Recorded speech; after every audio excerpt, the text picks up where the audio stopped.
is a real educational experience. Yeah.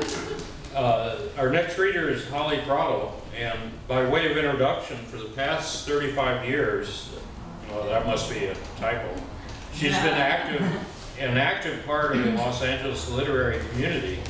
Holly's 9th and 10th books are From One to the Next and Monkey Journal. Holly.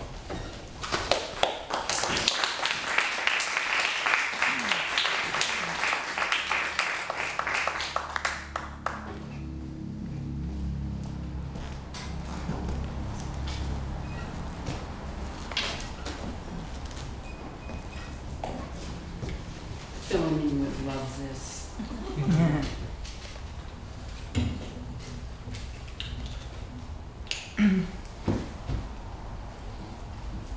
I'm reading a section from Memoirs of a Nun on Fire about Philomene arriving at the convent. This is dated September 15th, 1958. The last line that I read will be especially meaningful if you remember that in 1958, the civil rights movement was just gaining national attention. Martin Luther King Jr. had published his first book, Stride Toward Freedom, and the U.S. Civil Rights Commission began operating in January of 1958. September 15th, 1958. I enter the convent on the feast of Our Lady of Sorrows. I feel it is appropriate to enter on the day when the Church celebrates the Blessed Virgin Mary's Lamentations. I believe that during a crucifixion it would be far easier for the mother to be hanging on the cross instead of her child. I know that I would prefer to be the one crucified rather than to watch my mother die. 4 months after my mother has died, I tuck my boyfriend Johnny's photo between the pages of Thomas Merton's Seeds of Contemplation and ascend the long, winding road up the Holy Mountain. I ride up to Los Angeles, to the convent with my sister and Johnny in his blue and white 1954 Chevy. There are many stops along the way, and several times we get lost. Then there is the last, long, passionate kiss with Johnny on the convent steps. The last cigarette with Pegarty. I am an hour and a half late. Two nuns wait for me on the parquet floor, on the very spot where 5 years later I will encounter that mother provincial who looks like a praying mantis. I do not know it, but I am beginning my convent life on the exact square of parquet where I will end it. I stand beside the same painting of the Blessed Virgin Mary ascending into heaven. One nun puts her arm around me as if in greeting, but hastily whisks me away. It will be easier this way, she says. I suppose she is thinking about the way one takes a Band-Aid off of a wound quickly to keep it from hurting. Mine is a full-body Band-Aid. When it is snapped off, I can almost hear the scraping sound. My body becomes an open wound. All the inner skin is exposed like that of a cow in her first moments at the slaughterhouse. Although the cow is dead when the skin is being pulled off her face, she makes thousands of involuntary expressions. I do the same. The other nun puts her arm around Pegarty as if to greet her too, but it really is to block her face so that my sister cannot see me being snatched away. I catch only a glimpse of her left cheek. My dear sister. She is bent over crying. I can't hear it, only see the tears in that cheek. It is the kind of cry one can hear only in the mind, a cavernous cry, one that reverberates grows in intensity, a cry one cannot stop. I hear the echo of Pegarty's cry in my mind as she walks down the convent steps and enters the Chevy, as she descends with Johnny down the mountain's winding road, while on the car radio the Four Tops sing, "Many a tear has to fall, but it's all in the game, all in the wonderful game we know as love." The postulate is a very large room with bare white walls. On one wall hangs a large wooden crucifix. Another wall is entirely windows overlooking the city of Los Angeles below. So close, and yet so far. The room is entirely filled with lines of large wooden tables at which sat some 70 new postulants dressed in black and facing each other. It all seems to be underwater, a black sea of postulants, and I am one black bubble. The only thing white is the only thing that is moving, the long white finger of the postulant mistress. The postulant mistress is the tallest nun I have ever seen.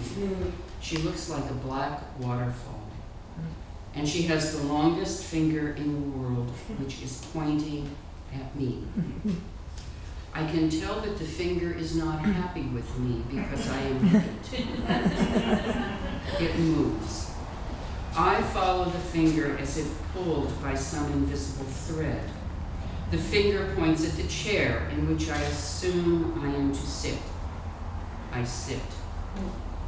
The finger withdraws. The postulant mistress resumes speaking. "The finger of God has chosen you," she says. There it is, that finger again. And whom else has the finger of God chosen? 70 young women are dressed in black exactly like myself. 140 feet tucked into old ladies' shoes, black, sensible shoes that laced up in front with thick, medium-height heels. My sole relief is that I had purchased the wrong shoes by mistake. Hip black Oxfords. If I hadn't made that mistake, the situation would thoroughly give me the creeps. To step out of the world of a wild teenager, my next step being into a pair of old ladies' shoes. These are my first moments in the convent. I have just gotten on board, and I feel like I am drowning. It is all a blur. Green bubbles pop from my nostrils because of my sinus trouble. I am running out of tissues and becoming repulsive. It is hard enough for these postulants on their first day of entering without my adding to their difficulty by having to see my nostrils looking like this. A little bell rings. The postulant mistress announces, "Now it is time to go to chapel. Take your veil and fasten it to your hair. We will enter the chapel in 2 lines according to rank. In chapel, we always walk with our hands under our capes. Our eyes will be focused on the floor. This is called custody of the eyes. This is your first lesson in religious decorum. Any questions?" I raise my hand, stand, and ask, "Why aren't there any Negroes here?"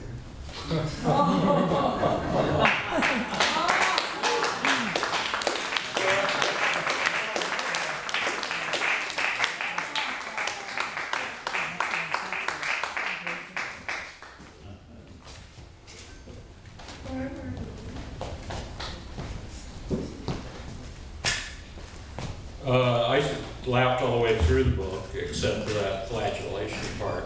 But I think to illustrate how funny the book is, Virom Coppola is going to read a passage that shows that quite well.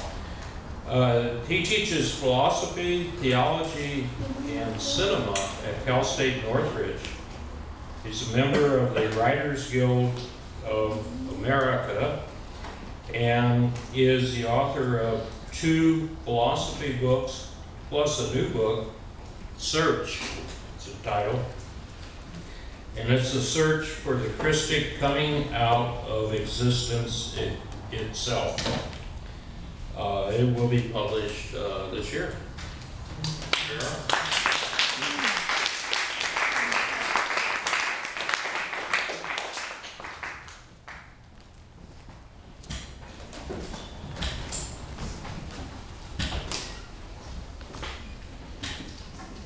Mother General and the Grapefruit.